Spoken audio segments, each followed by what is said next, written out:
Floor space কেনার নামে অগ্রণী ব্যাংকের ৭.৫ কোটি টাকা আত্মসাৎ, কর্মকর্তাদের জড়িত থাকার অভিযোগ। অন্তর্বর্তী সরকারের ১.৫ বছরেও পুঁজিবাজারে তালিকাভুক্ত হয়নি নতুন কোন কোম্পানি, নজিরবিহীন বলছেন বিশ্লেষকরা। বিপুল লোকসানের পরও অজ্ঞাত জাতের আলু রোপণ করছেন কৃষক, আবারও দাম পড়ার শঙ্কা।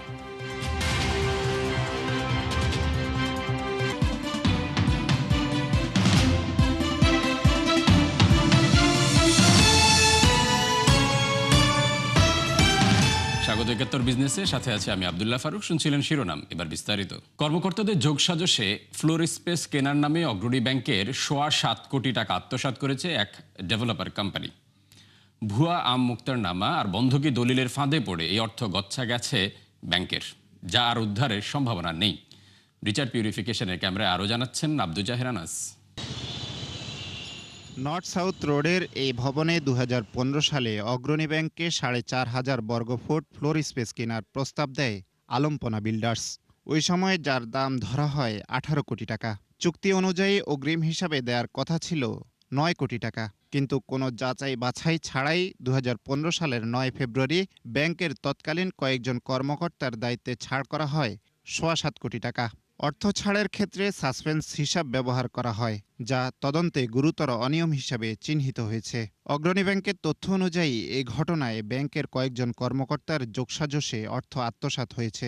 এরই মধ্যে দুর্নীতি দমন কমিশন সাবেক ২ ব্যবস্থাপনা পরিচালক সহ ৮ জনের বিরুদ্ধে মামলা করেছে। পেমেন্টও করে দেওয়া হয়েছিল, কিন্তু কন্ট্রাক্টটা হওয়া উচিত ছিল ট্রাইপার্টিট এগ্রিমেন্ট। এটা হওয়া উচিত ছিল ওনার, ডেভেলপার অ্যান্ড দ্য ফাইন্যান্সিয়াল। এইভাবে হলে হয়তো বেটার হতো। যাই হোক, ওটা গাফলতি ছিল, সেই জন্য দুদক থেকেও ইনভেস্টিগেশন হয়েছে।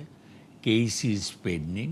তদন্তে দেখা যায় জমির প্রকৃত মালিক কবির উদ্দিন ও সালাউদ্দিন কখনোই ডেভেলপার প্রতিষ্ঠানকে বৈধ আম মুক্তারনামা দেননি। ফলে ব্যাংকে জমা দেওয়া সব দলিলই ছিল ভুয়া। পরবর্তীতে ব্যাংক অগ্রিম অর্থ ফেরত চাইলে ডেভেলপার প্রতিষ্ঠানের দেয়া চেক অনাদায়ী হয়ে ফেরত আসে।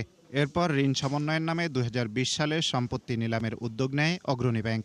এতে আপত্তি জানান জমির প্রকৃত মালিকরা। আমাদের একটা ফ্ল্যাট কেনার কথা ছিল, কন্ট্রাক্ট হয়েছিল ডেভেলপারের সঙ্গে।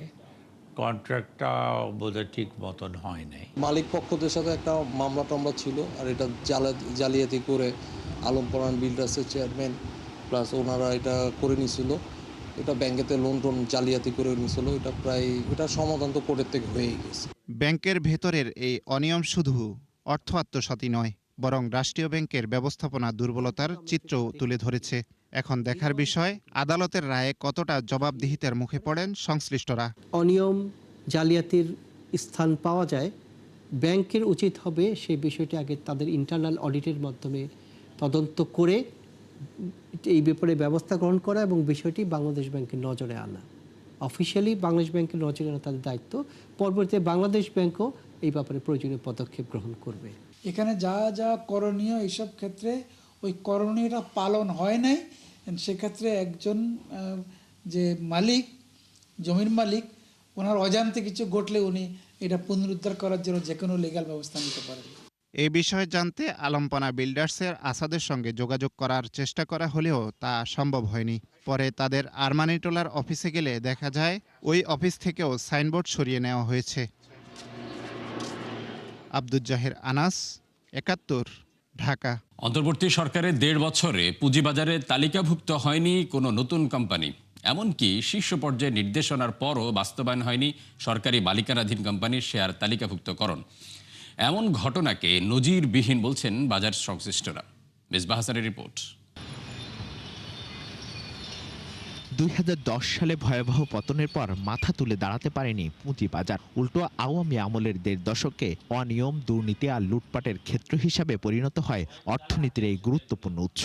শুধু তাই নয়, যাচাই বাছাই ছাড়াই বাজারে আসে একাধিক দুর্বল কোম্পানি, যা বিপদে ফেলে বিনিয়োগকারীদের। ডিএসির তথ্য বলছে 2 অধ্যাপকের আমলে প্রতি বছর বাজারে এসেছে 5টিরও বেশি কোম্পানি। এমনকি 2014 সালে তালিকাভুক্ত হয় 20টি, যা 2 কমিশনের আমলে রেকর্ড। যদিও এসব ঘিরে রয়েছে নানা প্রতারণার অভিযোগ। গত 10 বছর যতগুলো কোম্পানি বাজারে তালিকাভুক্ত হয়েছে তার ম্যাক্সিমামই আমরা কিন্তু বলছি যে গার্বেজ, সবাই বলছে গার্বেজ। যাচাই বাছাই ছাড়াই এগুলো অ্যাপ্রুভাল দেওয়া হয়েছে। ঢাকা স্টক এক্সচেঞ্জের যে মতামত ছিল সেগুলোকেও গুরুত্ব দেওয়া হয়নি। যেগুলো দিতে না করা হয়েছিল বা দেওয়ার মতো না বলা হয়েছিল সেই জিনিসগুলোতেও গুরুত্ব দেওয়া হয় নাই। তবে অভ্যুত্থান পরবর্তী সময়ে প্রধান উপদেষ্টা ডক্টর মোহাম্মদ ইউনূস শেয়ার বাজারে গতি ফেরানোর জন্য 5টি নির্দেশনা দেন। এর মধ্যে ছিল সরকারি মালিকানাধীন বহুজাতিক কোম্পানি দ্রুত তালিকাভুক্ত করা, কিন্তু তারপরেও বাজারে যুক্ত হয়নি কোনো প্রতিষ্ঠান। ডিএসির সাবেক এই পরিচালক জানান, আইনি বেড়াজাল আর আস্থাহীনতার বলি হচ্ছে পুঁজিবাজার।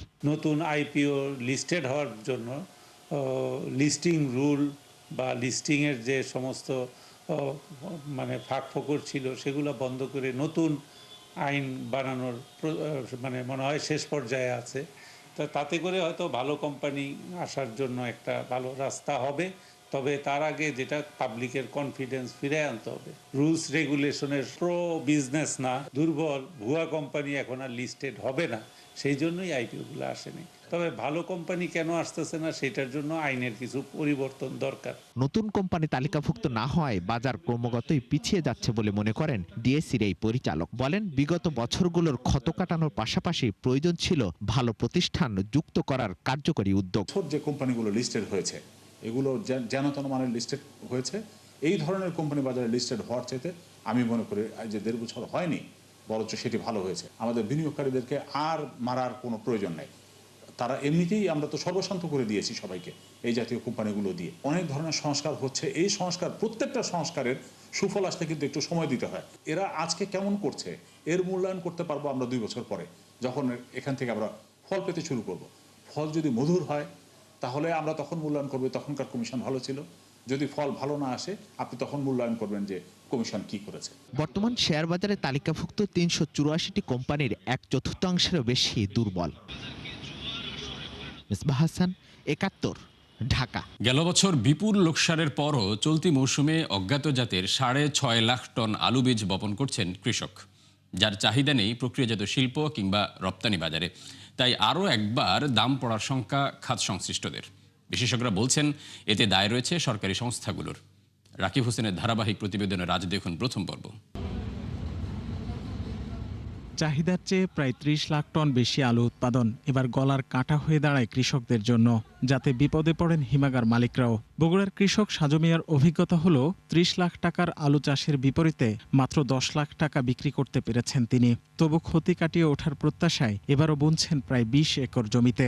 লোন করছি, এনজিও থেকে টাকা তুলছি, এবার লস হলে ওই যে ইন্ডিয়ার মতো যে কৃষক আত্মহত্যা করছে, আত্মহত্যা ছাড়া কোনো আমার উপায় নাই।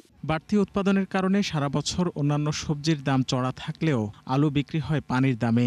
তবে সেখানে কিছুটা স্বস্তি এনে দেয় বাড়তি রপ্তানি।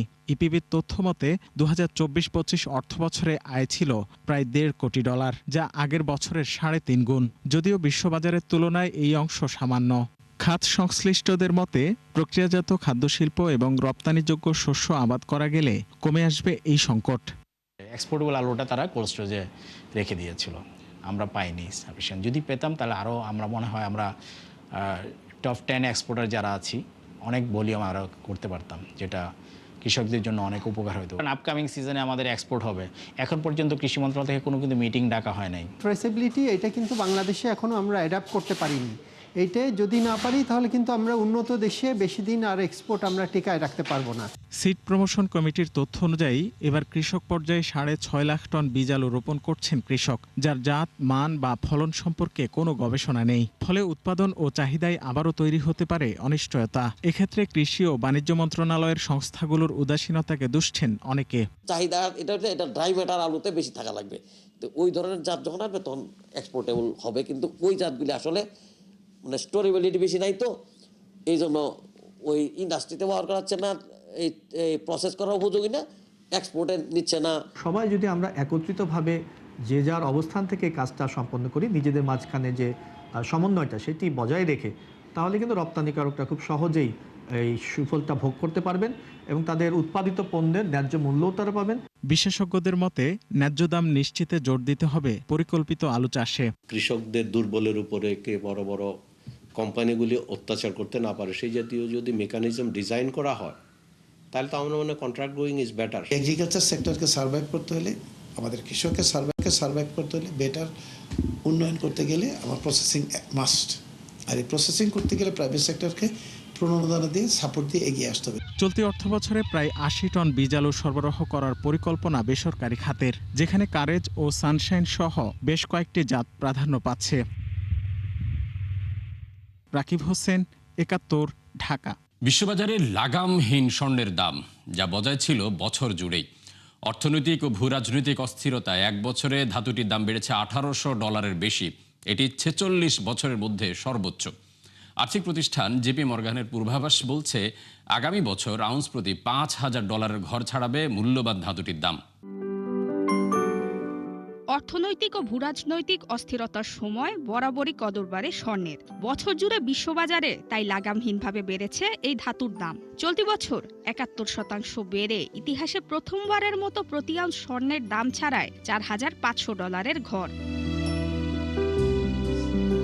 বছরের শুরুতে আউন্স প্রতি স্বর্ণের দাম ছিল $২,৬৫০, কিন্তু ট্রাম্পের শুল্ক নীতি, ফেডারেল রিজার্ভের নীতি সুদহার কমানো এবং সরকারি ঋণের পরিমাণ বাড়ায় ডলারের মান কমে ৯%। ফলে বিনিয়োগকারীরা আস্থা হারিয়ে ঝুঁকে পড়ে স্বর্ণের দিকে।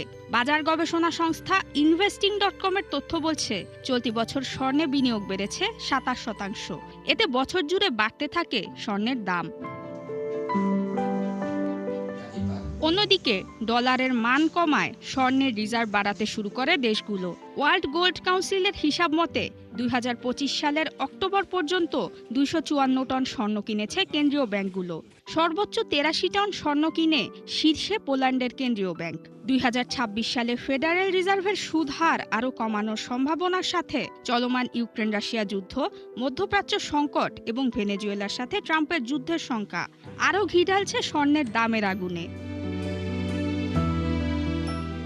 আর্থিক প্রতিষ্ঠান জেপি মর্গানের পূর্বাভাস বলছে আগামী বছর আউন্স প্রতি স্বর্ণের দাম ছাড়াবে $৫,০০০ ঘর। নুসরাত মৌমি, ৭১। নারায়ণগঞ্জের ২৫০০-এর সাতগ্রাম ইউনিয়নের বাটিক শিল্পের সুনাম দেশ জুড়ে। মান ভালো হওয়ায় দেশের নানা প্রান্ত থেকে ছুটে আসেন পাইকাররা, কিন্তু সম্প্রতি কাঁচামালের দাম বাড়ায় বিপাকে অনেকে।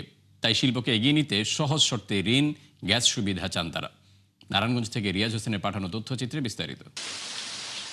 সুতা দিয়ে বাঁধা কাপড়ে কেউ রং করছেন, কেউ মার দিয়ে রোদে দিচ্ছেন, কেউ বা ব্যস্ত সময় পার করছেন শুকনো কাপড় গোছাতে। এই চিত্র নারায়ণগঞ্জের ২৫০০-এর সাতগ্রাম ইউনিয়নের বান্টি গ্রামের, যেখানে ভোর থেকে চোখে পড়ে শ্রমিকদের কর্মচাঞ্চল্য। বাটিক শিল্পের সাথে জড়িত ওই অঞ্চলের ৫ শতাধিক পরিবার। শৈল্পিক দক্ষতায় যারা নিত্যদিন তৈরি করে যাচ্ছেন বাহারি রঙের জমজম, দেবদাস, চুন্দ্রি, মোম, স্কিন সহ নানা ধরনের বাটিক। তুলনামূলক কম দাম ও মান ভালো হওয়ায় যার চাহিদাও বেশ। যারা আগে কাজ করতে পারতো না তারা এখন মোটামুটি কাজ করতে পারে, একটা রং করতে পারে, মানে জীবিকা নির্বাহ করতে পারে। এখানে বাটিকগুলা খুব সুন্দর, সবাই খুব পছন্দ করে, এজন্য আমরা নেই বা বিক্রিও ভালো হয়। কিছু কিছু কাপড় আছে অনেক ভালো, কাপড়ের মানও ভালো থাকে।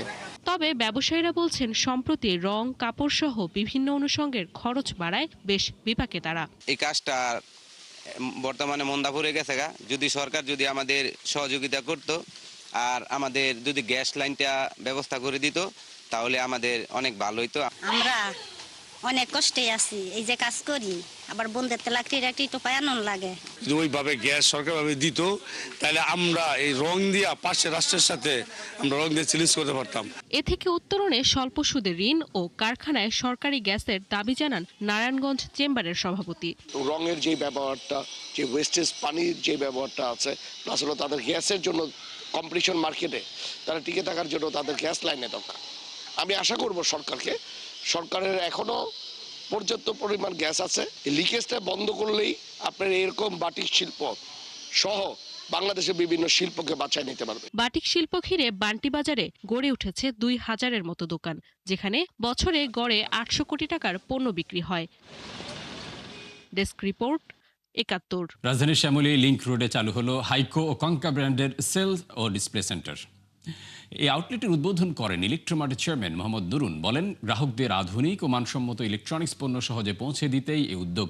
এখানে পাওয়া যাবে হাইকো ও কঙ্কা ব্র্যান্ডের fridge, television, AC, washing machine সহ আধুনিক গৃহস্থালী পণ্য। এছাড়া থাকছে আকর্ষণীয় ছাড়, কিস্তি সুবিধা ও বিক্রয়ত সেবা। দর্শক, এই ছিল ৭১ বিজনেসের এখনকার আয়োজনে। সরাসরি সংবাদ অনুষ্ঠান দেখতে চোখ রাখুন ৭১-এর ফেসবুক পেজে এবং সাবস্ক্রাইব করুন ৭১-এর ইউটিউব চ্যানেলে। থাকুন ৭১-এর সাথে।